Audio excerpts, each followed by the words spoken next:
Hey everyone, I'm Eurogamer's Ian Higton, and I have a problem. Not a medical problem or anything like that, so I don't need any creams or lotions, but thanks for offering anyway. No, this is more of a review kind of problem.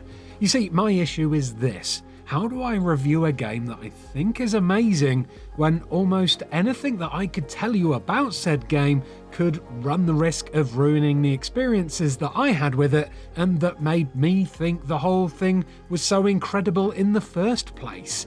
How do I tell you which parts of the game blew me away and which parts had me literally applauding the screen at the inventiveness of its puzzle solutions without robbing you of those same experiences?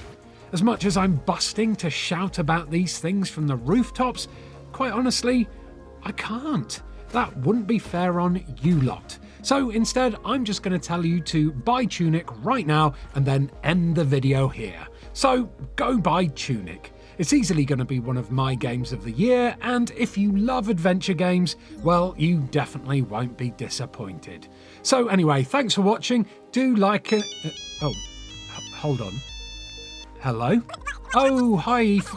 Wait, what do you mean I can't? But there's... Okay, well, look, I'll try. Yeah, okay, no, look, what, how much more long?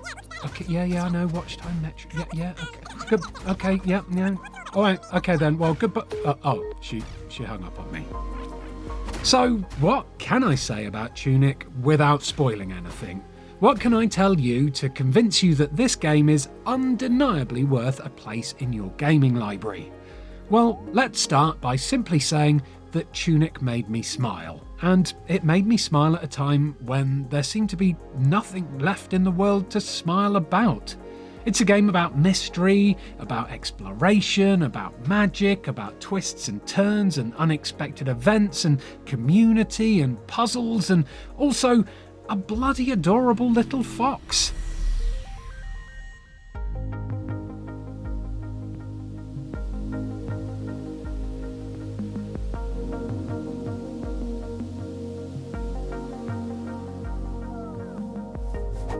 You start the game on a beach, and you, playing as this wonderfully bouncy, Tunic sporting, Link look-alike fox, know nothing. And I mean absolutely nothing. There's no clues here, no signposts, no tutorials, no hand-holding. There's nothing but you, the gorgeously colourful isometric graphics that burst out of the screen, and one of the most beautifully dreamy soundtracks that I've ever heard. So, what do you do then? Well, you start to explore. But what for? You don't know is the answer to that one. So, why do you do it? Well, because that's what an adventurer does, of course. The first thing you'll find as you make your way inland is a weird golden square on the floor. It looks important, but at the moment it does nothing, so you move on. And then you stumble across a post box. It's a weird thing to find because it stands out against the green grass and the crumbling stone constructions of the island, so you interact with it to see what it does. But that won't give you any answers. Instead, you'll just find more questions in the shape of a message written in an indecipherable language. Is it really indecipherable though? Is there a way to be able to read this message and find out what it's trying to tell you? Not yet there isn't, you think to yourself, but maybe if I push forwards, I'll find a way. And that, my friends, is how Tunic gets its hooks into you.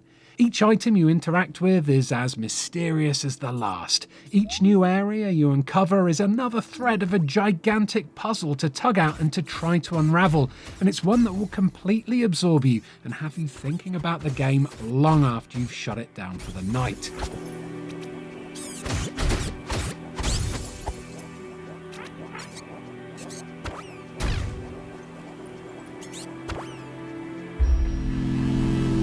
You're not always kept in the dark though.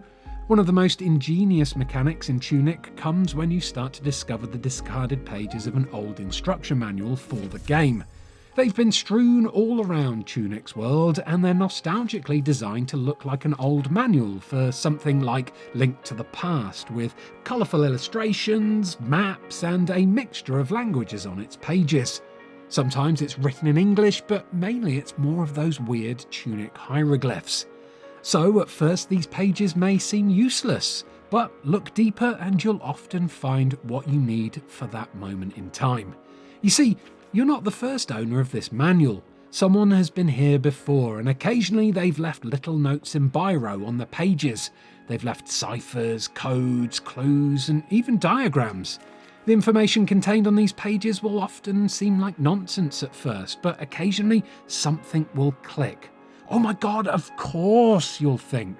Some entries in the pages will remain obtuse for what seems like an age until something you learn from another area slots into place in your brain and unlocks their secrets. So many things on these pages are still a complete mystery to me though, and I suspect they will stay that way for everyone for a very long time.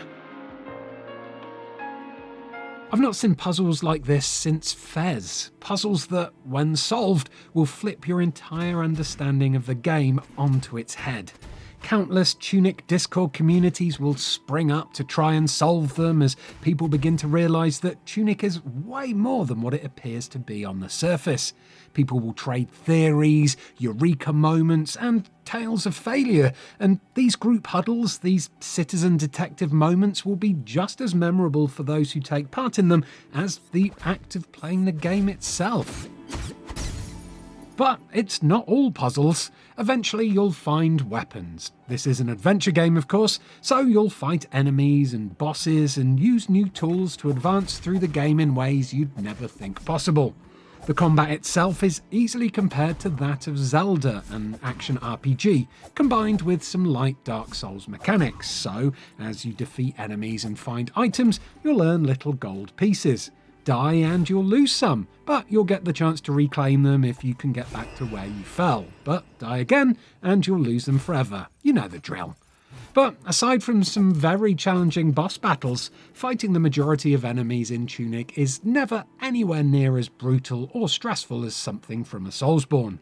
If you've played Death's Door, the challenge of the standard combat in Tunic is something similar to that, but still a little bit more easygoing, I'd say. Basically, if Dark Souls is a blunt object hammering you in the face until your teeth fall out, Tunic is a soft fox plush toy that will keep you warm and offer you comfort while you wait for the dentist to cool.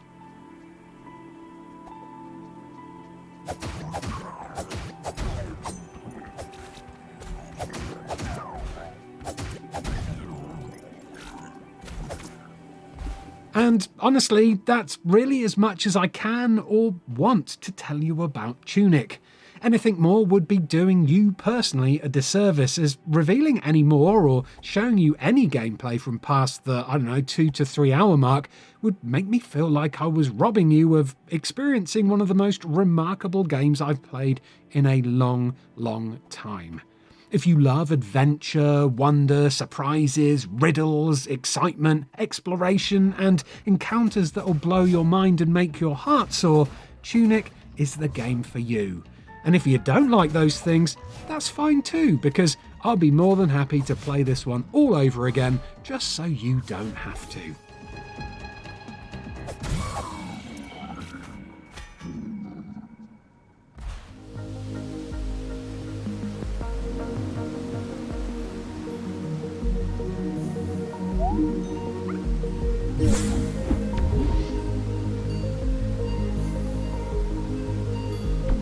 Anyway, thanks for watching this review of Tunic. If you enjoyed it and want to know more about the game, I've got a Let's Play of the first 80 minutes or so lined up to go live on this channel tomorrow from 2 PM UK time.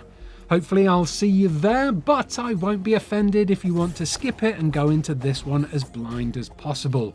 The Let's Play doesn't include too many big spoilers, but there's still stuff in there that will be fun to find out for yourself if you're thinking of picking up the game.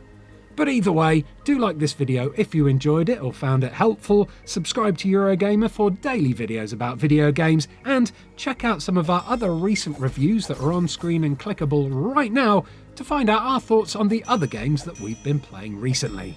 Goodbye and good puzzling, my foxy friends.